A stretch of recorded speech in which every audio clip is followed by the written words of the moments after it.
In today's lecture, we will discuss about the UPSC Civil Services Mains Examination 2017 and the questions of Indian economy asked in the exam. While analyzing the question, I will tell you regarding the articles or speeches which formed an inspiration for the question paper setter to frame that question. Moreover, I will also specify the study sources which would have helped a candidate to answer these questions easily.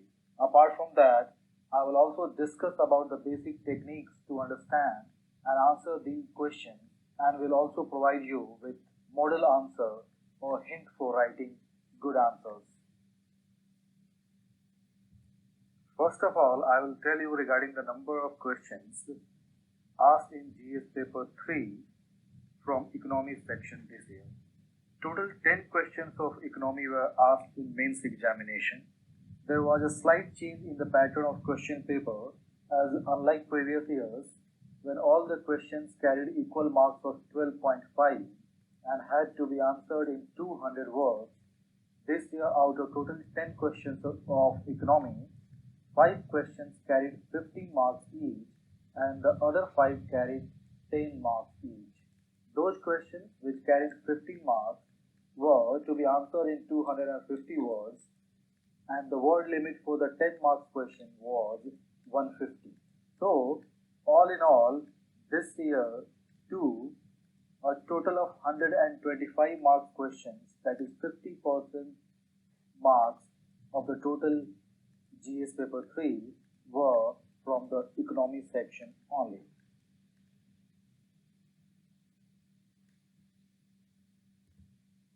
Now we start with the analysis of questions one by one.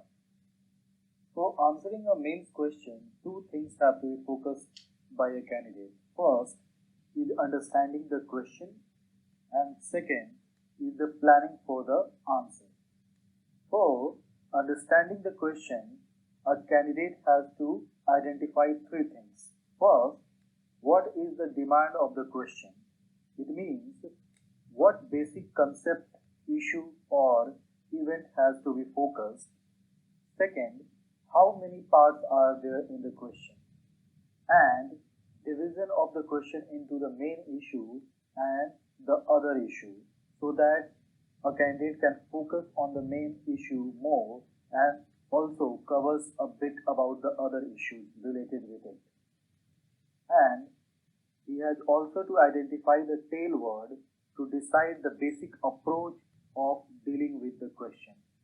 Regarding planning for the answer, a candidate has to focus on the universal concept of introduction, body and conclusion. In introduction, a candidate has to show his understanding of the question and also he has to give indication of the line which he will be taking to answer that question, whether he supports the opinion forwarded in the question or he will write against that. In body, he has to describe the various issues threadbare by putting forward the points in favor or against.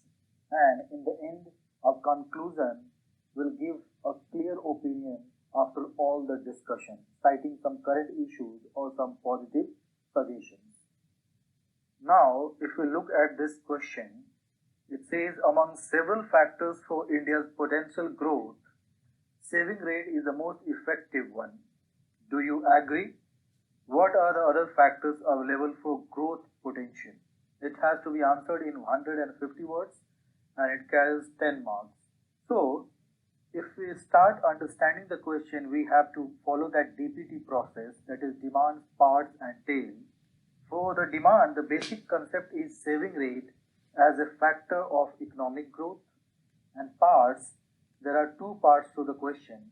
First is saving rate as most important factor of economic growth potential, and second, other factors for growth potential. And what is the tail word given? Do you agree? So, while answering, we have to give our opinion regarding agreement or disagreement. Similarly, while answering or planning for the answer, in introduction we have to give meaning of saving rate. Then in body, we have to cover both the parts one by one, that is saving rate as the most important factor of economic growth and what are the other factors for growth potential. And in conclusion, we have to give some positive growth shown by Indian economy in last year. As discussed in the planning stage of the answer, for introduction we have to give meaning of the saving rate so that examiner understands that you know what is meant by the saving rate here. The saving rate basically means the gross domestic saving rate, and that is the gross domestic product minus final consumption. In other words, saving rate is a share of gross savings in gross national disposable income. The saved money is either kept with the public or is invested back. Here we have to show the relationship between the saved money, that is a gross domestic savings, and investment or the capital formation so that we can relate it to the growth. While dealing with the parts, as we have already discussed, there are two parts to the question. First is the saving rate as the most important factor of economic growth potential. Here we have to explain how saving rate is the most or one of the most important factor of economic growth. And this we can do by showing the relationship between the savings and the capital formation and its result in economic growth. Like we have given here that in an economy, adequate availability of capital formation is considered as one of the most important factors for the overall growth and development of the economy. Capital formation is nothing but the transfer of savings from households and government to the business sector, resulting in increased output and economic expansion. What we have tried to say here is that when money is saved by the households and the government, they give it to the business sector either directly by investing in the capital market or through the banks. And these money are invested by the business sector into the business activities, which results in increased output, and increased output means increase in the GDP of a country. Now we have to show the role of capital in the economic growth. The basic characteristic feature of capital is that it helps to enlarge the productive potential of the economy, mainly by adding to the existing stock of capital goods such as machine, tools, plant and machinery equipment, transport facilities, land and building, furniture and fixtures, etc. What we are trying is that the saving is converted into the capital, and capital is converted into the productive potential of the economy because it adds to the machine, tools, plant and machinery, etc., which are required in the production process. And the enlargement of the production potential results in the increased output. So we are saying here that in an economy, the process of physical capital formation can be expressed as a function of following factors. That is, increase in the volume of real domestic savings so that the resources that would have been used for consumption are released for investment. Second, the creation of adequate banking and financial institutions to mobilize savings of the economy. And third, the emergence of an entrepreneurial class which can utilize the economy's savings into productive channels of investment. Therefore, the growth of output of any economy depends on capital accumulation, and capital accumulation requires investment and an equivalent amount of saving to match it.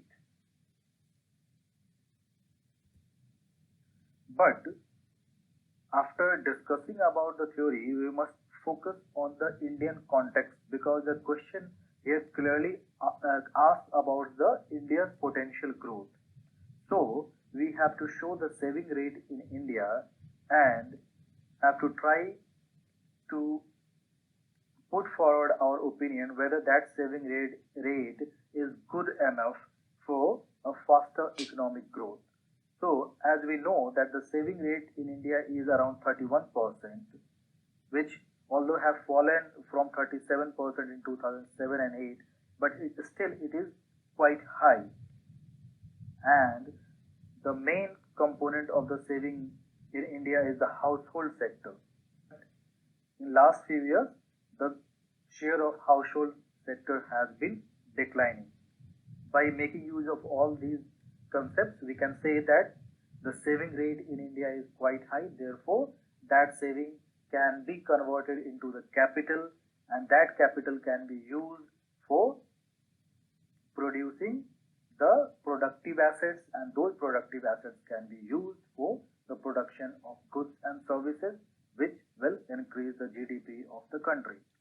Here we can also specify that if a country has low saving rate, then it has to rely on the foreign capital investment, and these foreign capital investment has their own cost and risk, and they put pressure on the current account of a country. Now we will deal with the second part of the question regarding what are the other factors which contribute to the growth potential of the country, and then contextualize that in Indian scenario. So other factors which can be a factor in increasing the growth potential of a country are the natural resources like the oil, metals, non-metals, minerals, etc. And we can show the availability of these natural resources in India. Like we can say that India is rich in coal, mica, bauxite, chromite, natural gas, diamonds, limestone, and thorium, which are used in the production process. And thereby we can say that India has good stock of natural resources which can be utilized to increase the gross domestic product of India. Similarly, human capital also contributes to the growth potential of a country. In India, there are large educated population, and if they are provided with the requisite skills, they can be productive asset for the country. And many of the government programs are focusing on this aspect. We can give name of the few of the skill-based programs launched by the government.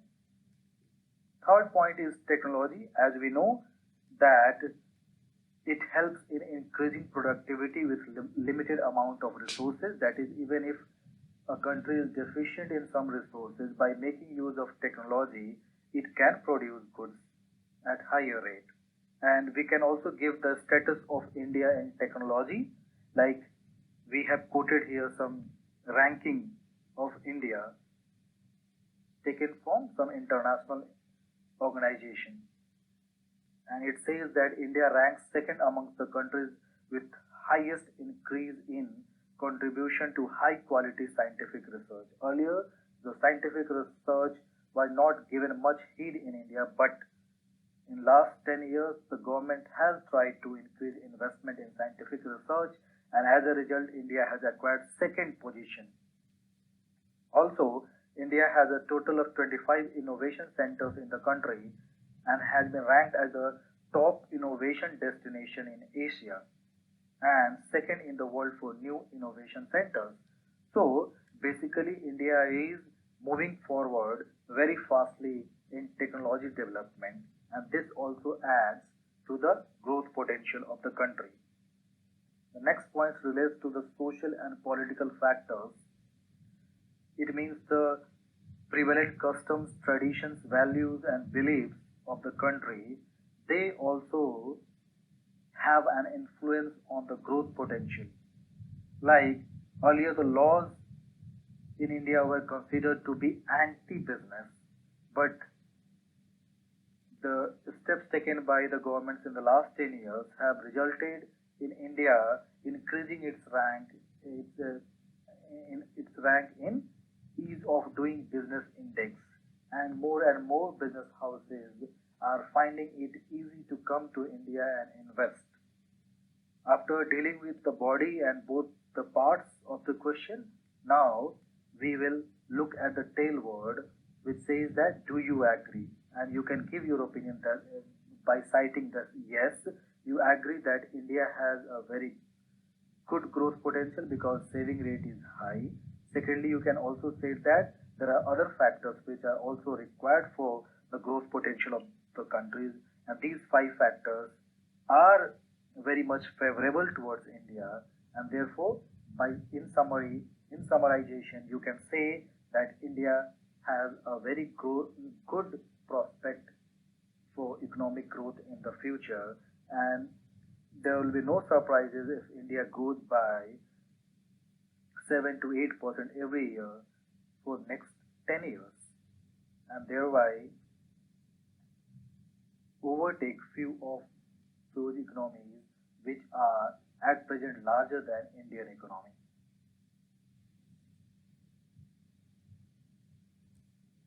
Like we have given a conclusion here that Indian economy is growing over 7% in the last few years on an average, and we have also given an estimate by the USDA which says that Indian economy will expand annually at an average of 7.4% by 2030, and this will make it bigger than the economies of Japan and Germany. Now, if we discuss what was the motivation for the question paper setter to frame this question, and the answer to it lies in one of the article by C. Rangarajan, which was published in The Hindu on 14th May 2016. In this article, Rangarajan discusses about the issues of falling saving and the investment rate in India, and therefore he says that the growth potential of the country has been diminished. So UPSC has gone against that opinion, and it says that the saving rate is high in India, and therefore India's growth potential is quite bright. So you can justify either way. You can go against the question also, but all in all, India's growth potential are quite high because of the factors we discussed earlier. And to answer this question, what are the sources which one candidate could have referred to? And that sources are first the economy survey, in which the first chapter is generally discussing about the status of the economy, and in that they give data regarding the saving rate and the investment rate. Moreover, regular reading of the Hindu would have helped because this question has been inspired from one of the article of Hindu. Moreover, Live Mint also covered this in its article India's Troubling Saving and Investment Trajectory, which was published on 6th July 2017. So we can say that the issue was quite in news from May 2016 to July 2017. That is just around 1 year back to the date of mains examination. Now moving on to the next question. Before that, I would like to clarify one important thing here. A question is generally asked by the candidates that whether they have to do this exercise of DPT, that is demand of the question, parts and tail word, and while writing IBC, that is introduction, body and conclusion, by noting it down on the answer sheet in the examination hall also. What I suggest is that in the beginning, while practicing answer writing, a candidate should follow this exercise by writing, and after doing this for 50 or 60 questions, the mind of a candidate is trained automatically to do this exercise by just looking at the question. So in examination hall, a candidate has just to read the question and then just write the keywords regarding the basic concepts and parts and tail, so that he is on the track always while writing the answer and does not waste time in writing things which is not asked in the question. By doing that, I agree that it will take 30 seconds more, but will ultimately help a candidate in saving time by helping him give a clear guideline for writing answer and avoiding unnecessary stuff or repetition of same thing or writing the answer in a wrong sequence. Now, have a look at this question. Account for the failure of manufacturing sector in achieving the goal of labor-intensive exports rather than capital-intensive exports. Suggest measures for more labor-intensive rather than capital-intensive exports. It carried 10 marks and it has to be answered in 150 words. If we do the DPT exercise, that is demand, parts and tail exercise, the basic demand of the question is the role of manufacturing sector in labor-intensive exports. And the question has been divided into two parts. First, the failure of manufacturing sector in achieving the goal of labor-intensive exports. And second part is the measures for more labor-intensive rather than capital-intensive exports. No clear tail word is given, but one tail kind of word is used in between, that is suggest measures. And if we do the planning for the answer, in introduction we can write the meaning of labor-intensive exports, and in body we can deal one by one with both the parts of the question, and in the end we can conclude by giving some positive achievements or some recent development in this regard in India. As outlined at the answer planning stage, first we have to clarify the meaning of labor-intensive exports. Here you can see that the degree of labor intensity is typically measured in proportion to the amount of capital required to produce the goods or services. That is, the higher the proportion of labor cost required, the more labor intensive the business will be called. And in India, the labor intensive sectors are agriculture, carpet making, handicraft, handloom, leather industry, textiles and engineering. And exports by these sectors will be called as labor intensive exports, because these industries are making use of more of labor rather than capital. And since India is a country with large population of youth, large proportion of Indian population is young age, they are working age, therefore the government policies have always been favoring labor intensive industries. And if more and more employment or job has to be created in labor intensive industries, these industries should not only cater to the domestic demands, but they should also supply the goods and services to the international market. But the question seems very simple, and the government's policy of promoting these labor intensive exports as correct way to go, but there is some problem in its implementation. Because if you want to compete in international market, a country has to get comparative advantage over other countries, and cost of the product or the service is one of the main factors determining the comparative advantage of the country. So there is a conflict, because if more and more labor is utilized and less of capital or technology is utilized, the chances are that the cost per unit of the product will be higher. This fact has to be clarified at the outset.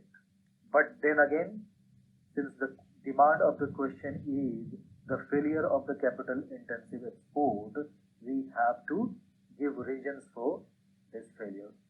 This we can also prove by giving some statistics regarding the export figures of various labor intensive businesses. Like here we have given that China exported clothing and accessories worth $177 billion last year, but compared to that, India's export of clothing and accessories was only $17 billion.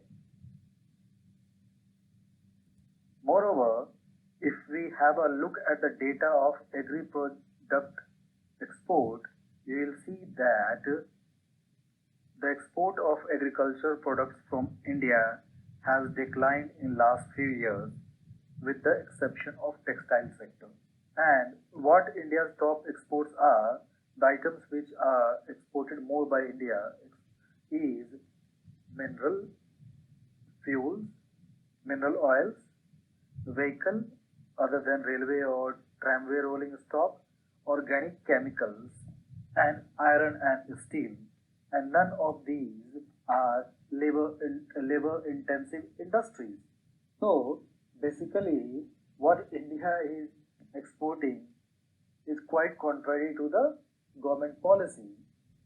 But this has to do with the basic concept which I explained earlier, that there is a contradiction between these labor intensive industries and the level of exports.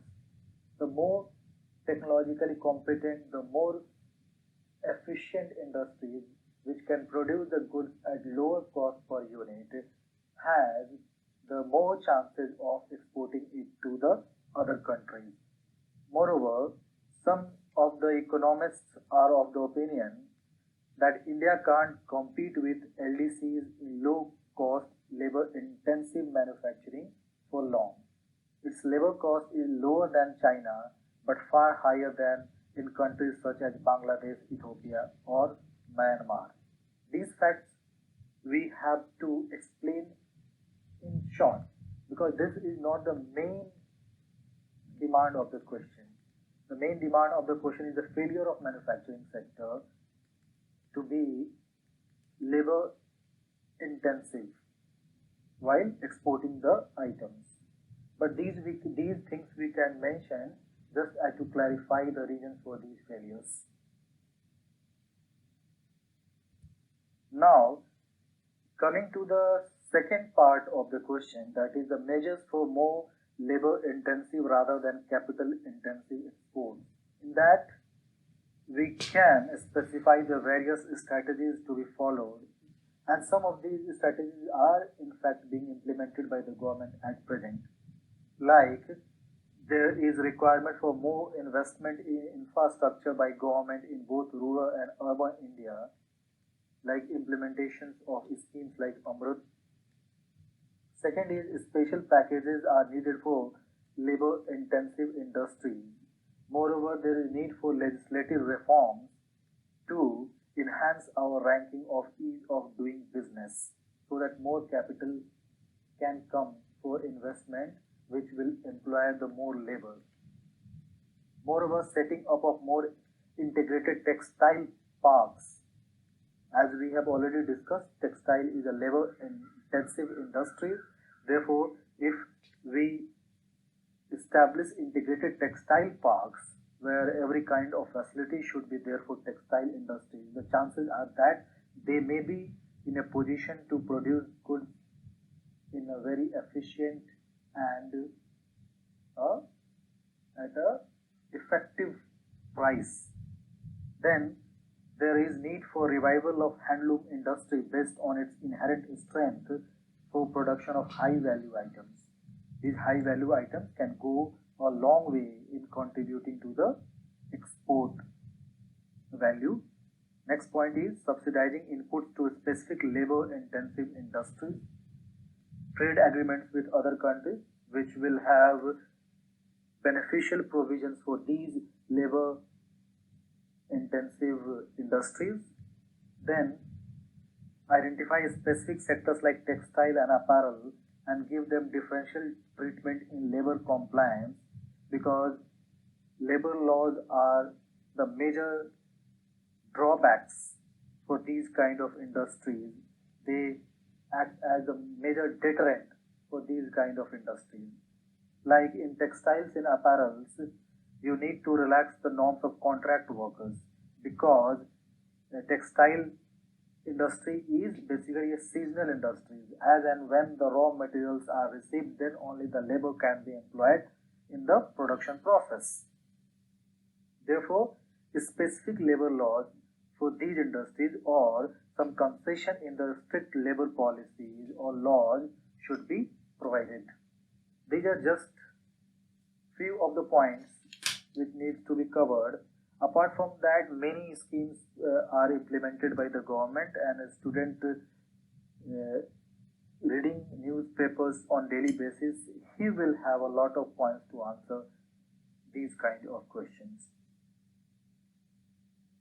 In conclusion, we can show that despite the failures in the past, India has a good potential of developing its labor intensive exports, and we can cite policies like Make in India, which is being implemented in India. We can also give this fact that with China attempting to rebalance its economy and lower its dependence on exports, there is an opportunity for India to step in and carve out a space for manufacturing labor-intensive products for the world. Now, if we search for the motivation for setting this question, we can say that on 21st November 2016, this article was published by The Hindu regarding demonetization may hit labor-intensive sector, labor-intensive export sector output. This article was published in Hindu on 21st November 2016. So it might have been the motivation. Moreover, the Live Mint also published this article on 16th May 2017 regarding Make in India beginning to bear fruit. That is, more and more such sectors are coming forward. Apart from that, on 8th April 2015, this article was published in Business Standard regarding why are you not investing in labor-intensive sectors? Pangaria asked. Pangaria had asked the industries why you are not investing in labor-intensive industries. So it had become important at that time. And also, the Hindu published one article on 12th July 2016 regarding promotion of labor-intensive industry was the focus of Niti Aayog. So, by analysis of these things, we can say that this idea of labor-intensive exports to be given more thrust was in the news from the last 2 years.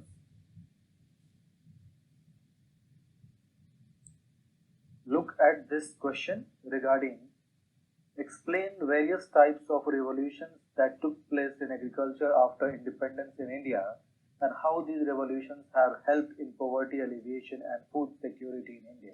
The question carries 10 marks and it has to be answered within 150 words.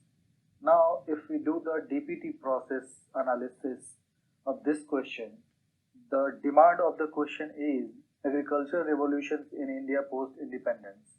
And the question can be divided into two parts. First is the various types of agricultural revolutions, and second, how agricultural revolutions have helped India in poverty alleviation and food security. Here also we have to specifically mark these two words, that is poverty alleviation and food security. These are two different things, and the effect of agricultural revolution on both of these have to be explained. And regarding tail words, in this question there is no tail word. This is a very simple question. And how we will approach the answer? First, in the introduction, we can explain about the meaning of agricultural revolution, and then in the body or the main part of the answer, we can explain in brief these two parts, that is types of agricultural revolution and how they have been effective in poverty alleviation and food security. And in the conclusion, we can write about that although these revolutions have achieved a lot, but still a lot needs to be done, and India needs an evergreen kind of revolution. Now, while answering the question, first of all, we'll give in brief the meaning of agricultural revolutions. That is, increase in agricultural production due to use of better technology and improved methods of cultivation. Then we will quickly move on to describing the various types of agricultural revolution. The most important of them is Green Revolution, which was started in 1960s and led to increase in production of wheat, and to some extent rice. Then other kinds of revolutions are yellow revolution related to oil seed production, blue revolution relating to fish production, white revolution or Operation Flood related to the milk production. Here we have to be very much clear that what is meant by agriculture. Agriculture doesn't only mean the cultivation of crops, but all the primary products like fish production as well as milk production will come in agriculture and the allied activities. So, if a candidate mistakes agriculture revolution with the revolution in the crop production only and writes only about those things, it may be penalized by the examiner because he will get to know that the concept of agriculture is not clear in the mind of the candidate. Therefore, we have to take a broad view of the agriculture, which includes rearing of animals, sericulture, and all these kind of activities. We can also list these kind of agriculture revolution in our answer in brief, like golden fiber revolution related to jute production, golden revolution related to horticulture, grey revolution related to fertilizer. This we can exclude because although it is related to agriculture, it is not directly agriculture revolution. Then pink revolution related to onion production, evergreen revolution related to overall production of agriculture, silver revolution related to egg production, silver fiber revolution related to cotton, red revolution related to meat production, and round revolution related to potato production. Now moving on to the second part of the question, that is how agriculture revolutions have helped in poverty alleviation and food security. Here we can say that before agriculture revolution there are a lot of famines taking place in India, and the recurrence or the occurrence of these famines have been controlled after India had a large stock of food grains, which was made possible only because of Green Revolution. And we can add that all other agriculture revolutions which we have discussed earlier. Moreover, we can give some data about the grains output in India, that like it was 81 million tons in the third plan, and that is in the beginning of 1960s, which has reached to over 270 million tons in 2016 and 17. Moreover, with the introduction of Green Revolution, the farmers' income has also increased, thereby definitely the poverty has reduced.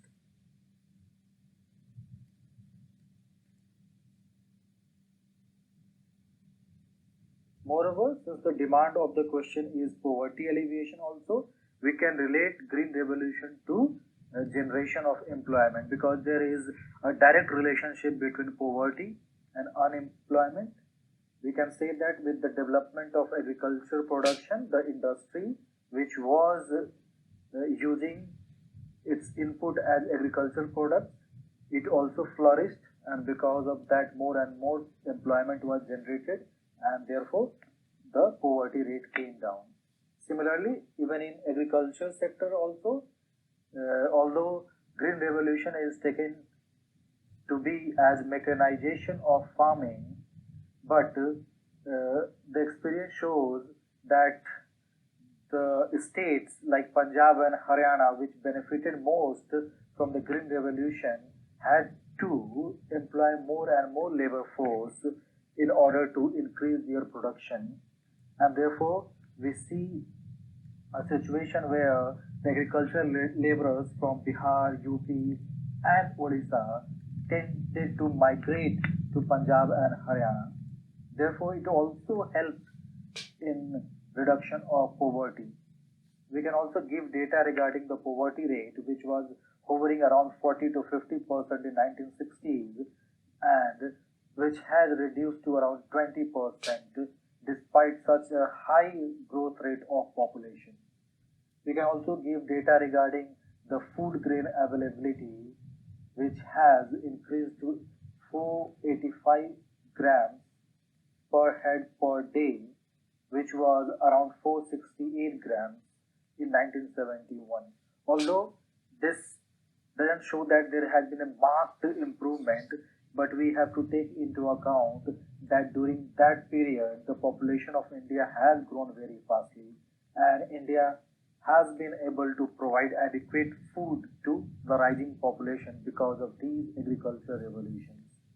And one or two line of criticism can also be given here that agricultural revolution have not been totally responsible for removal of poverty or removal of inequality from our society, and they have tended more towards acquiring of new technology rather than being labor intensive and at the same time productive also.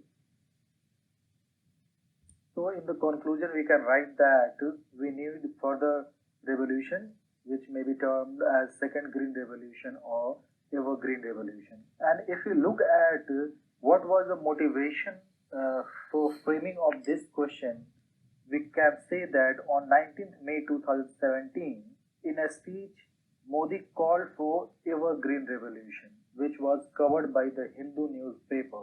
So this might have been a motivation for the question paper setter. That scheme, Modi has clearly used these words, food security, nutrition security.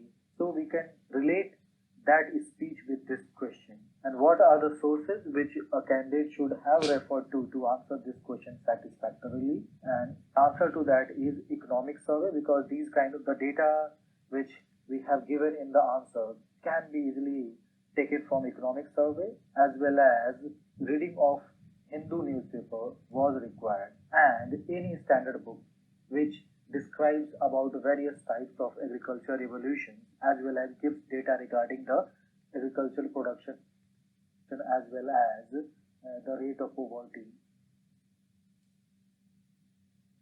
Now moving on to the next question. The question is, one of the intended objectives of Union Budget 2017-18 is to transform, energize and clean India. Analyze the measures proposed in the Budget 2017-18 to achieve the objective. It is of 15 marks and the answer has to be given in 250 words. So first of all, what is the demand of the question, or what is the basic concept involved here? It is to transform, energize and clean India as outlined in Budget 2017 and 18. And the question has only one part, that is measures proposed in the Union Budget 2017-18 for TEC India, Tech India, or Transform, Energize and Clean India. There is no tail word here, very simplistically structured question, but answer is not so simple. In answer, first we have to introduce the meaning of TEC, then the main requirement of the question has to be dealt in the body, that is measures proposed in Union Budget for Tech, and in the end we can give any positive development related to tech. Now, while answering the question, first of all, we will introduce the meaning of tech. Like in budget speech of 2017-18, Finance Minister Jaitley said that the agenda is to transform, energize and clean India. What has to be transformed? The transformation has to come in the quality of governance for better quality of life. And what has to be energized? Various sections of society, especially the youth and the vulnerable sections, have to be energized. And what has to be cleaned?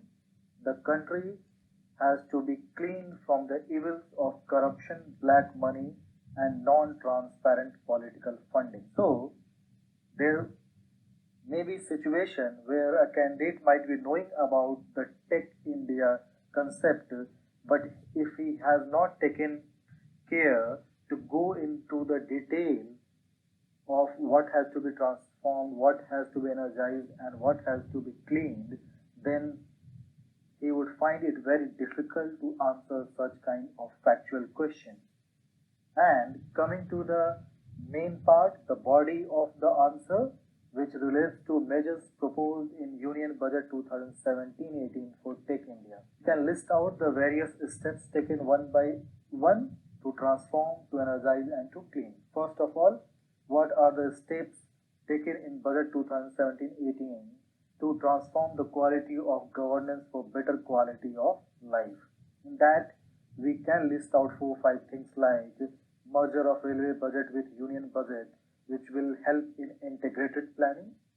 Second, plan and non-plan expenditure has been abolished, so focus will be on capital expenditure. Then DBT, direct benefit transfer to LPG consumers. 84 government schemes are on the DBT platform now. Similarly, FDI policy reforms have been implemented. More than 90% of FDI inflows are now automated, and high-speed internet to be allocated to 1,50,000 gram panchayats, which will help in the governance at the grassroots level.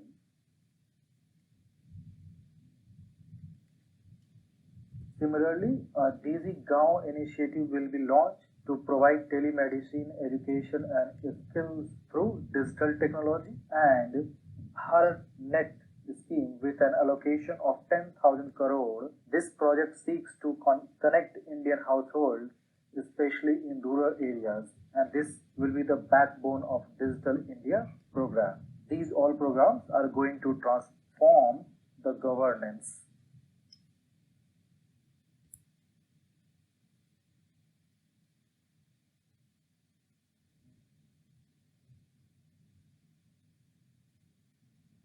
Similarly, to clean India from the evils of corruptions and black money, various steps were announced in the budget. Like for the funding of political parties, it was announced that the maximum